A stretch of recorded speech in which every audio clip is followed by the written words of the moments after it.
Fresh first year के students को। 150 बच्चे बैठे हुए थे, 75 बॉयज 75 गर्ल्स। 75 बॉयज के हेड्स को I counted the heads, not once not twice not twice, 5 दफा मैंने उनके सर गिने। तो 75 में 48 बच्चों के सरों पर टोपी थी। कौन? मेडिकल स्टूडेंट्स हैं। और 75 गर्ल्स थी, सारे 75 गर्ल्स सर पर दुपट्टा ओढ़े हुए थे। शायद हिंदुस्तान में कोई मेडिकल कॉलेज हो तो मुझे आप बताएं, कहीं हो तो मैं विजिट करके देखना चाहता हूँ ऐसा माहौल। यह माहौल क्यों बन रहा है? इसीलिए बन रहा है कि एक आलिम दीन, और आलिम दीन के सीने में फिक्र वो लेकर चलते हैं तो फिर हम अच्छे डॉक्टर्स को भी हम पैदा कर सकते हैं। तो ये आपका विजन मिशन है जो मुझ जैसे मामूली टीचर को लेकर आप हिंदुस्तान में यूनाइटेड किंगडम के 15 सिटीज में मैंने सारे दारुल उलूम में लेक्चर्स दिए हैं। इंग्लैंड में जाकर वहां भी लोग बच्चों को लेकर परेशान हैं। सर आप 2 महीने के लिए आइए, हमारे बच्चों को लेक्चर्स की बड़ी सख्त जरूरत है। आप 5 दिन के लिए आइए, 2 महीने के लिए आइए, पूरे यूनाइटेड किंगडम में हम लेक्चर्स रखाना चाह रहे हैं। अफ्रीका में गए, वहां पेरेंट्स परेशान हैं। तो बहरहाल जहां जहां मैं गया, मौलाना गुलाम साहब मस्तानवी के ऐसे फैंस देखे मैंने। 40 साल पहले हमारी मुलाकात हुई है। नीयत पे मैं कह रहा हूँ कि पहली दफा मौलाना गुलाम साहब मस्तानवी, पहले तो वो जुमे की खुतबे देने, बैल बंडी जो बोलते हैं ना हैदराबाद में, बैल की गाड़ी जो होती है, उस पर बैठकर 50 या 80 किलोमीटर सफर करके जुमे की नमाज पढ़ाया करते थे अक्कल कुआं के करीब के गाँव में। तो वहां महसूस हुआ कि जहां इदारे बनना जरूरी है, तो वहां छोटा सा एक इदारे का ख्वाब आपने बुना। एक पेड़ के नीचे कुछ बच्चों को लेकर आपने अपना कारोबार शुरू किया। पढ़ाने के लिए क्लासरूम नहीं था, तो पैसों की जरूरत थी क्लासरूम्स के लिए। उस वक्त में 35 साल या 40 साल पहले 7 लाख रुपए की जरूरत थी। सुन रहे आप सब लोग? मुझे कितने पैसों की जरूरत थी? 7 लाख, कुछ क्लासरूम्स बनाने के लिए। तो आपको कुछ नहीं पता था कि आप क्या कर रहे हैं। तो वो सीधे जाम्बिया गए। कहाँ? अफ्रीका के जाम्बिया में। अब तो सोशल मीडिया का जमाना, लोगों से कांटेक्ट करना बहुत आसान है। उस वक्त में कुछ भी नहीं, जेब में 4 आने नहीं है हजरत के। जाम्बिया के एयरपोर्ट से बाहर निकलकर टैक्सी ड्राइवर को ये कहते हैं, ये मस्तानवी साहब ने नहीं सुनाया मुझे, जाम्बिया के एक बिजनेसमैन ने सुनाया मुझे कि हजरत से उनकी दोस्ती कैसी हुई है। टैक्सी ड्राइवर को आपने कहा कि मेरे पास पैसे नहीं है, हिंदुस्तान से आया हूँ और मदरसा कायम करना चाहता हूँ, कुछ बिजनेसमैन जो भी यहाँ है उनसे मुलाकात करना चाहता हूँ, आपके जो भी पैसे हैं टैक्सी के मैं अदा कर दूंगा, आप मुझे कोई मस्जिद तक छोड़ दें। तो वो टैक्सी ड्राइवर ने हजरत को ले आकर मस्जिद में छोड़ा। तो मस्जिद में एक बंदा था, वो बंदे से जाकर मुसाफा किए, गले मिले, नमाज पढ़े और कहें कि इसके लिए मैं आया हूँ, मेरे पास पैसे नहीं है, टैक्सी ड्राइवर को आप पैसे देंगे तो कल मैं वापस करूँगा, कल किसी मस्जिद में आकर मैं आपको पैसे वापस करूँगा। उन्होंने पैसे दिए। फिर एक बिजनेसमैन से मुलाकात की, तो वो बिजनेसमैन के सीने में फिक्र थी, लेकिन वो भी ताज़ा आया हुआ था बंदा, पैसे नहीं थे उनके पास भी। अब तो बहुत बड़े कामयाब बिजनेसमैन हुए वो। तो उन्होंने कहा यहाँ आपको कुछ नहीं मिलने वाला है मदद, मैं आपका वीज़ा बनवाऊंगा, साउथ अफ्रीका लेकर जाऊंगा। तो हजरत को साउथ अफ्रीका लेकर गए, लेकर एक घर में दावत रखी, 4-5 लोग थे सिर्फ। तो आपने कहा कि झाड़ के नीचे मैं पढ़ा रहा हूँ, मुझे कुछ क्लासरूम्स की जरूरत है, 7 लाख का खर्चा है। इतना थोड़ा पैसा, वो तो मैं एक ही दूंगा, आप यहाँ तक क्यों आए, वहीं से आप बोलते हम दे देते। तो 7 लाख कमरे में गए, लाए, 7 लाख दिए। अब वो 7 लाख लेकर जो दूसरा कलिमा आपके जुबान से जो दूसरा स्टेटमेंट निकला, पता क्या है? उन्होंने कहा कि भारत की टिकट बना दीजिए, जिसके लिए आया वो मुझे मिल गया, मैं वापस जाना चाहता हूँ। अगर हजरत की जगह मुनव्वर जमा होता तो मैं सोचता और ऐसे 100 ताजिर को मिलता तो 7 करोड़ में कर लेता, लेकिन जरूरत 7 लाख की थी तो 7 लाख लेकर वापिस हो गए। नीयत में कितनी प्यूरिटी थी उस वक्त में, नीयत में कितनी प्यूरिटी थी। तो 7 लाख लिए आगे, और ये 7 नंबर का कमाल देखिए, 7,000 मसाजिद बनाए, उसके बाद 1,000 से ज्यादा मदारिस और अनकाउंटेबल मकातिब बनाए।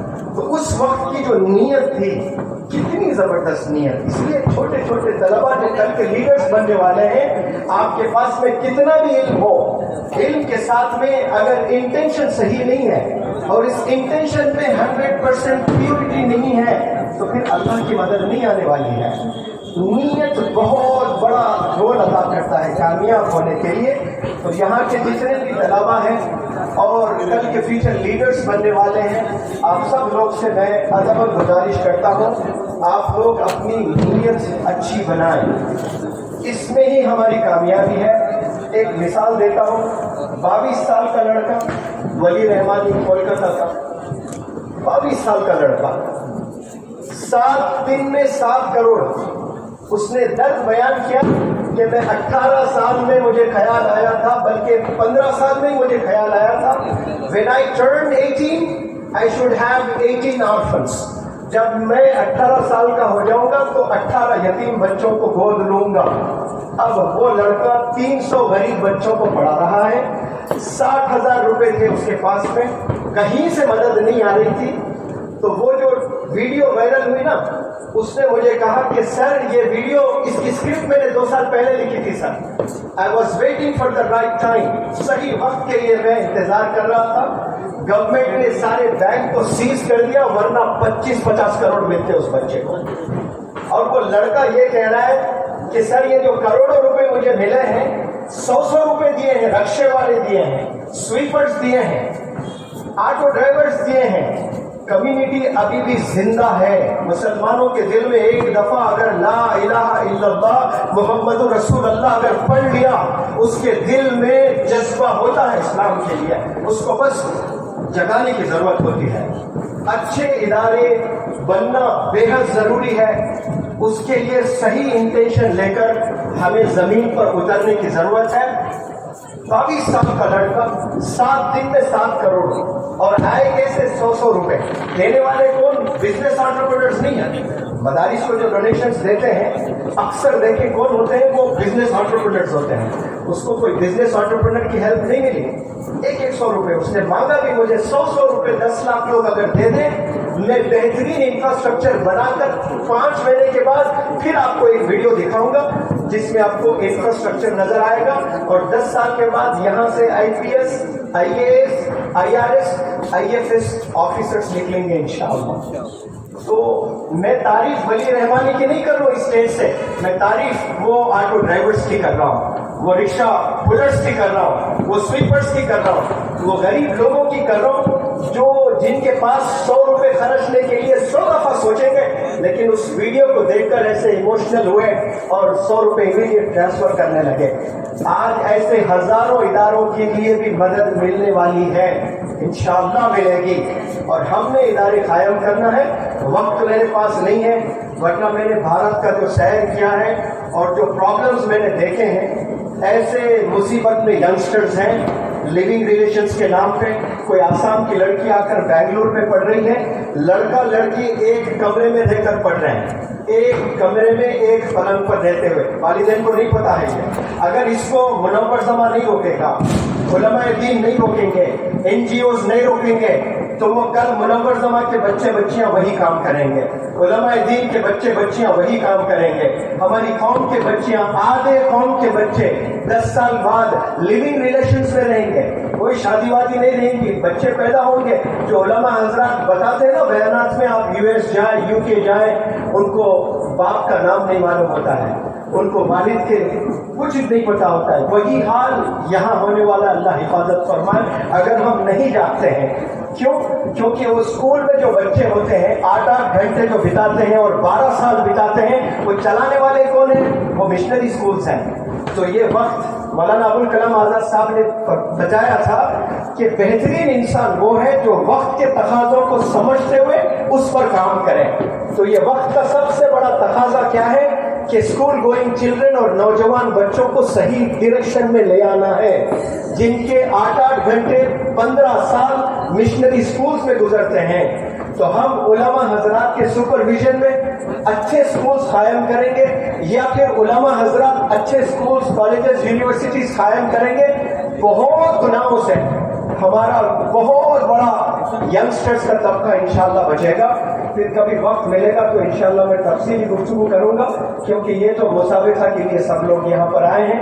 طلبہ جتنے بھی پارٹیسپیٹ کیے ہیں ان سب کو مبارکباد پیش کرتا ہوں، اور بالخصوص یہ تلنگانہ کا عظیم و شان بہترین ادارہ ہے یہ دارالعلوم حیدرآباد۔ ماشاءاللہ میں اس ادارے سے جڑے ہر بندے کو میں سلام کرتا ہوں۔ آپ نے یہ پروگرام کنڈکٹ کیا ہے، آپ نے مولانا غلام صاحب بستانوی یہ 1990 میں سعودی عربیہ میں گئے تھے، یہ مسابقہ کا ایک پروگرام وہاں پر دیکھے اور واپس آئے، پھر شروع کیے، تو ماشاءاللہ ہر 3 سال میں یہ آل انڈیا لیول پر کر رہے ہیں۔ اتنے ہزاروں لوگ جڑ رہے ہیں، نوجوان، بچے، عورتیں آ کر مدرسے کے باہر کھڑے ہو کر ریکویسٹ کر رہے ہیں کہ ہمیں سننے کیوں نہیں کیا جا رہا ہے۔ ابھی آسام میں حضرت سے پوچھئے، مولانا بدر الدین اجمل صاحب رو رو کر بیان کیے تھے آسام میں دارالعلوم باسکنڈے میں، جہاں شیخ الاسلام کا نام آتے ہی مولانا بدر الدین اجمل صاحب رو رہے تھے۔ وہ اپنے فیملی ممبرس کے ساتھ